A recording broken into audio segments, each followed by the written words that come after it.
East Soul Tribe. Just wanted to say to you guys that what you think you can chuck out, you can actually utilize in the garden. I'll just show you a couple of things that I've done. So this was a trampoline, part of that. So they're good poles that go into the ground, and then rather than bamboo sticks, they'll just last forever. They're just really good, and if it's too big, you can just go like this, and they go half the size. So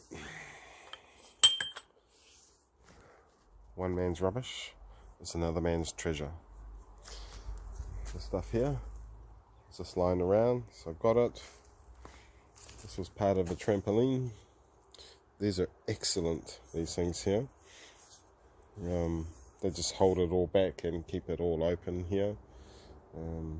Same with these, all recycled. These were on the side of the road. You know, I went into this area and millionaires everywhere, the size of the houses and land and everything, and the guy just finished building his elaborate house, you could say. I was just driving past and they had a whole heap of these, which were L-shaped, really long, as you can see, on the side of the road. So I pulled over and had a look and started loading them into my car, because obviously there were a whole lot of rubbish on top of it as well. So then the guy comes down from his house and asks me, what am I doing? And I said, oh, I'm just helping myself to your rubbish. And he goes, did you ever think of coming to ask? And I said, no. I thought that if it's on the side of the road and the whole pile of rubbish, that you were chucking it out. And he says to me, he goes, you need to come and ask. You can't just take stuff off people's property. And then I said to him, hang on, guy. I said, look, these were on the side of the road. They weren't on your property. They're actually on council land, and you put them there. So I actually use this to build a frame around my gardens, and I'm stopping the birds and bugs and everything from eating all my stuff. And I said, what vegetables I grow, I give them away to people that can't afford to actually grow their own, or just have no means of growing them. And he looked at me like, he goes, he puts his head down, and he goes, let's just help yourself, mate, you know, and turned around and walked off. You know, some people have no idea. They're so rich that they, you know, even the stuff that they're chucking out on the side of the road, they're protective of it. It shows you how much they would just want to, you know, hold in within themselves and not share amongst us. You know, if someone turns up on my side of my road and something that I'm chucking out, there's no way that I would say, what are you doing? I'd go out there and help him load his car up, you know, because they're going to use it. And that's the most important thing, is like the Soul Tribe, giving service, Bosto, you know, be of service to others. Wayne Steiger, you know, push that all through, and I just so get it with that. That's why I give as much as I possibly can, you know, to people. It's some of it's family, and then hopefully other people will appreciate when people come to our house. I always give them a basket of food. Not all the time, it just depends on how much I've got. And some of them actually really need it. Yeah, so I thought I'd just say that. I just want to show you a couple of things. This is massive.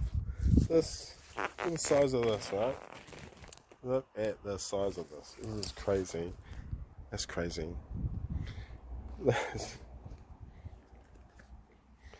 This broccoli, I think it likes it here too much. There's another one over here. They're like giants. Look at that. From over there, all the way through there. And that white stuff is lime. Put it all through my garden. It'll break down. It'll raise the pH level. So it's good for the plants. See all my lettuce that's growing.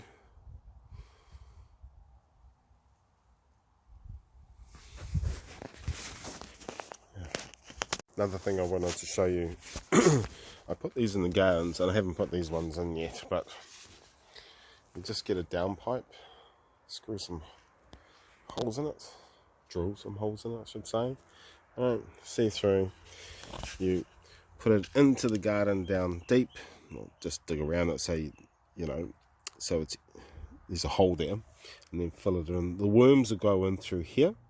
Okay, you put your leftovers in there, rather than a compost bin or worm farm.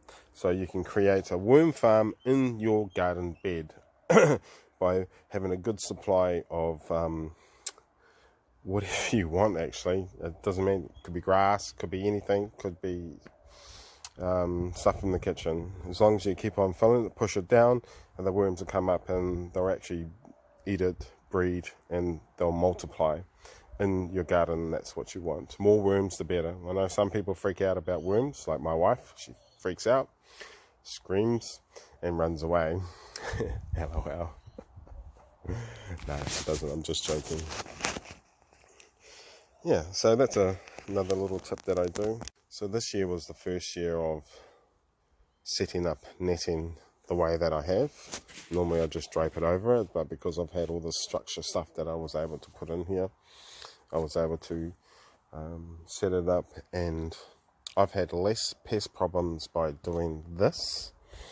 With the moths and butterflies and everything, it does actually keep them out, but it also keeps the bees out. So as soon as you get an opportunity, you lift it up, and then the bees can get in there.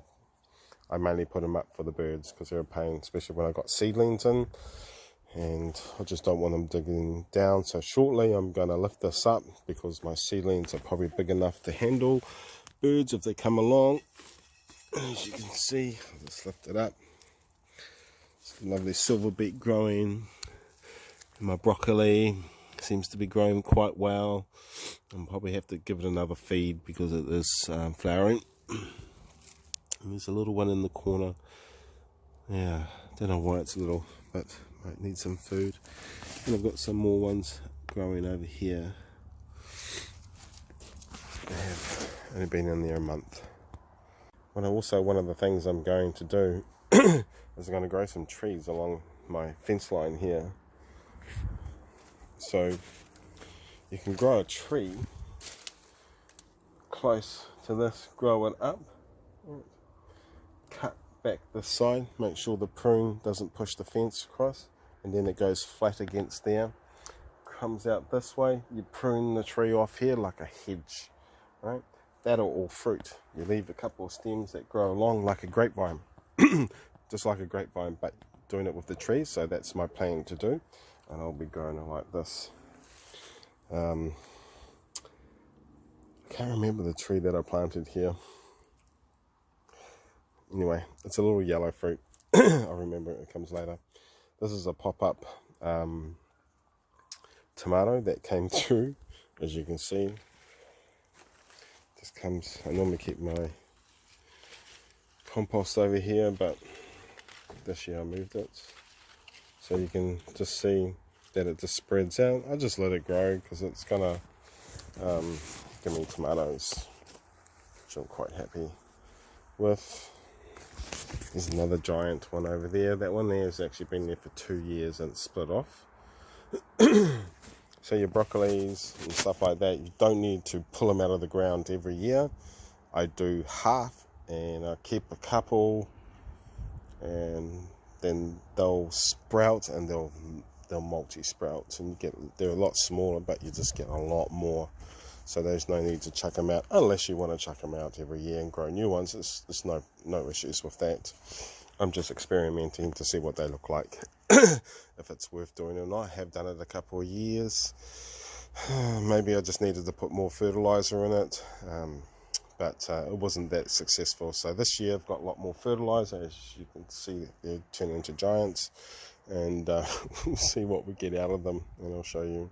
Got some more broccoli and stuff over here, so lots of broccoli. And I've also got kale amongst it. It's baby kale, so that's why the net's up. So shortly I'll pull these nets off And yeah, the tomatoes just popped up there. So funny. Eggplants was not successful this year. First time I put them into the ground, actually last couple of years I actually had them in pots and they grew very well. But this year I stuck them into the ground, and once again I think I just didn't feed it or water enough. It's on the corner here. It's important that you have the mulch quite deep. If it's not deep, which I didn't do, only because I bring it in by bag, and now I've got a 4-wheel drive, so it's a lot easier, and I was able to do a year's work within 2 weeks just with bringing in the mulch. So as you can see here, when it gets close, got to whip that one out. When it gets close, it dries out over summertime because this is exposed to the heat and it went right down. So now you need to, I mulch it up, it covers it, and it keeps the moisture and doesn't dry out as much.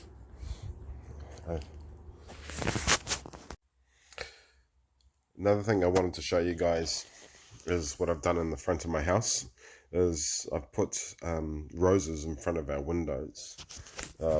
Security wise, no one can peep through the windows, because hey, there's roses there, and I've got the climbing ones, and I've got a massive one on the other side.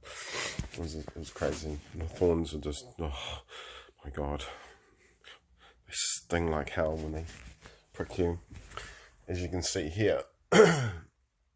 So no one can actually see inside the house. This is darker on this side, so that's why. But you can see here,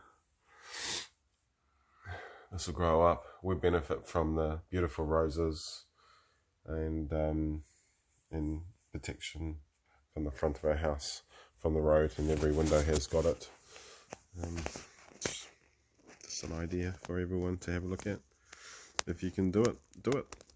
Hey, I just want to also say that, if you guys want to leave a comment down the bottom, you don't have to, but it's just say hi, and if you need any answers to any questions, just put it down there, and I'm sure I've done some research, or I've done it in my garden, because I do a lot of experiments in the garden. So yeah, so even if you just say hi, and yeah, catch you guys later.